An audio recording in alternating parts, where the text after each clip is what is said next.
Hello everyone, welcome to my channel. I hope everyone is having a wonderful day. Before starting the video, please go ahead and hit the subscribe button and give this video a like up. All products and services featured are independently chosen by editors. However, soaps.com may receive a commission on orders placed through its retail links, and the retailer may receive certain auditable data for accounting purposes. Sharon's unbridled rage was impossible to ignore last week on Young and Restless, which means her family will be more determined than ever to get to the bottom of what's going on with her. Unfortunately, her ex-husband's master plan may just make matters a whole lot worse. Sharon showed signs of instability long before the late bloody Cameron showed up in her living room as a figment of her twisted imagination to act as an advisor. We began to suspect she was off her bipolar meds even before she admitted to Nick that the doctor had put her on a different prescription.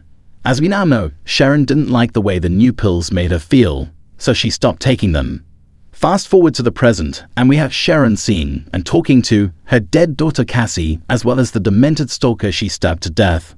In fact, Cameron, who appears to be stuck for perpetuity in the same bloody torn shirt he died in, seems to go everywhere with Sharon at this point. As has been explained through exposition, this is because he's not Cameron's ghost, but a figment of Sharon's unmedicated mind. We were led to believe he was there to help her figure things out, but it's all gone a bit sideways as he's instead egging her on to make questionable decisions.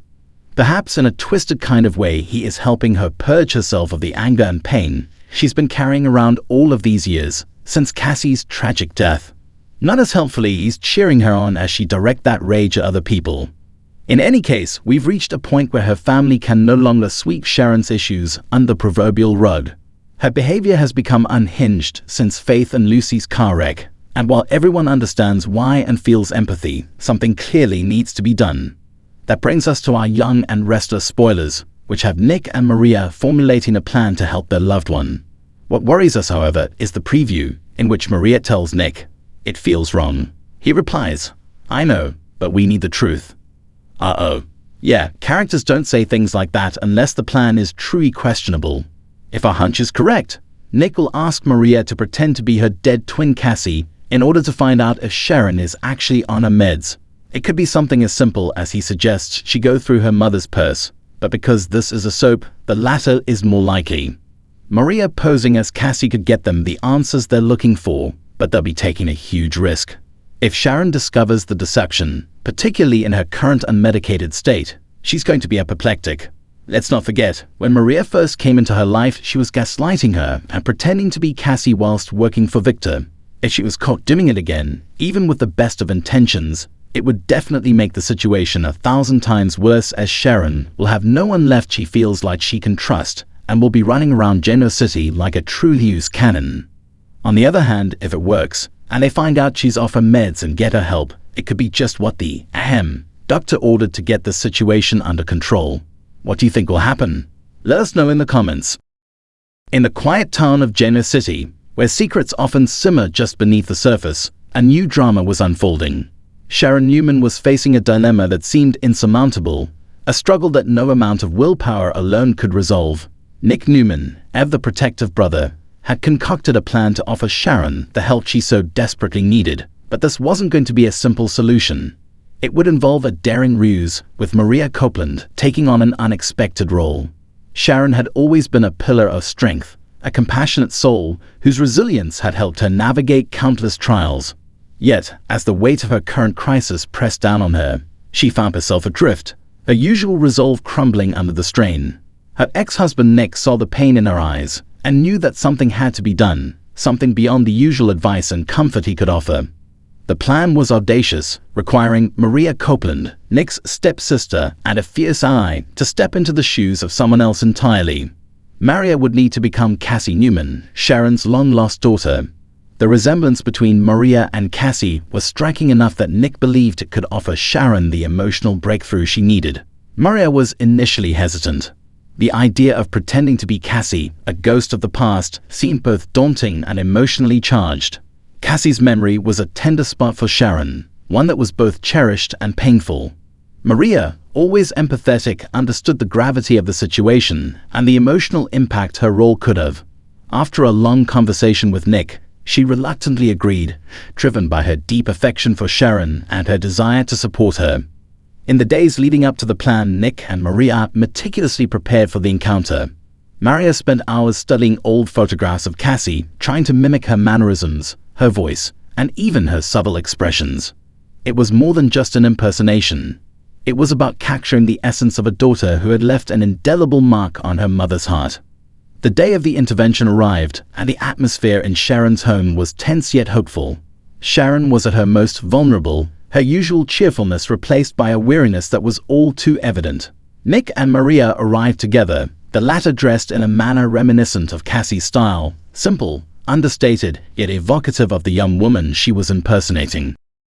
Nick led Maria into the living room, where Sharon was sitting, her gaze distant. The moment she saw Maria, a flicker of recognition flashed across her face, quickly replaced by confusion. Sharon's heart raced as she stood up, her eyes darting between Nick and the woman who bore a striking resemblance to her daughter. "Sharon," Nick said gently, guiding Maria forward. "I want you to meet someone. This is Cassie." The room fell silent as Sharon's eyes widened in disbelief. The emotional impact was immediate, like a dam breaking free of its constraints. Maria took a deep breath and spoke softly, her voice carrying a warmth that mimicked Cassie's own. "Hi, Mom," Maria said, her voice trembling slightly as she reached out to embrace Sharon. Sharon's reaction was a mixture of shock and hope. Tears welled up in her eyes as she hesitantly stepped forward, her hands trembling as she touched Maria's face, searching for any sign that this was real.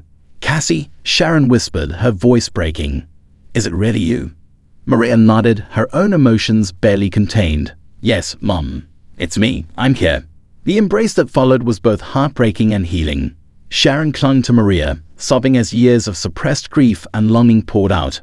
In that moment, it didn't matter that Maria wasn't truly Cassie. What mattered was the emotional release Sharon experienced, the chance to grieve, to remember, and to finally find some semblance of closure. As the days passed, Maria remained by Sharon's side, offering a semblance of comfort and connection.